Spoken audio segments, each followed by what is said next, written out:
actually think the Pentagon budget should be halved, just straight up, but that's not happening.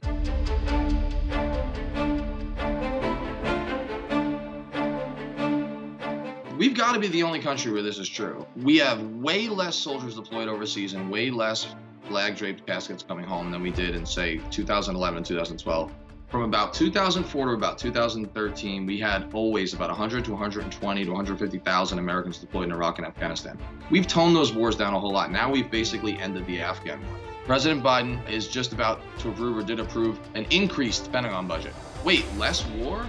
More money? No matter how many enemies we have or we don't have, the spending goes up.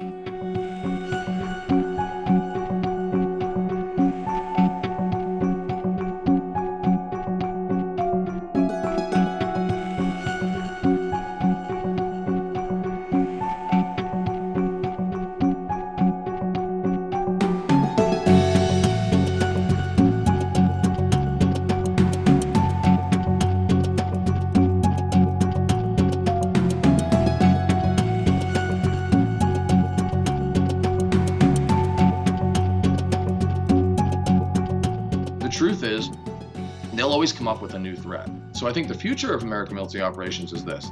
I'm working on a book right now that's called The New Barbarians, and it's about America's new invisible and abstract wars. This idea that we're not ending the wars, we're toning them down and we're making them as invisible as possible. The new formula is basically this: drones, mercenaries, private military contractors, a few commandos, hundreds or thousands maybe, but not like whole armies like we had in Iraq and Afghanistan, CIA agents, and another kicker, proxies, working through warlords, working through corrupt dictators, working through ethnic militias. The great thing about that, if you want to continue those wars forever and profit from them, is they don't really get in the headlines a lot. Politicians aren't particularly worried about it. They learned something from Iraq and Afghanistan. The warmongers, the war profiteers, they learned from these wars. Not that we shouldn't do it. What they learned is we got to do it in a way that doesn't get on the public radar and has no political cost. From a movement perspective, I guess, until we can convince enough Americans that war is something that affects them, it's going to be really hard to get them motivated about these issues if they think it's not affecting them. So therefore, I've heard, I'm worried about kitchen table issues, stuff that affects me, Social Security, healthcare, am I going to get subsidized childcare, college costs are off through the roof. And I say, well, war is a kitchen table issue. It just affects in indirect ways. And one of the ways it does that is the militarized police in the streets, the curtailed civil liberties. Some of that can feel like an abstraction if you don't live there and you're not trying to get into the media.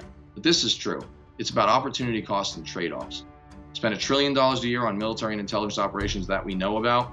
And every day you're told, whether you want tax cuts as you're a libertarian, they say you can't get those, or whether you're more progressive and you want the universal health care and the subsidized college. You're always told you can't have it because there's no money, but the Pentagon keeps getting more money. And if America wants the corporate advertised slogan every aspect of its life, then let's talk about the Department of Defense.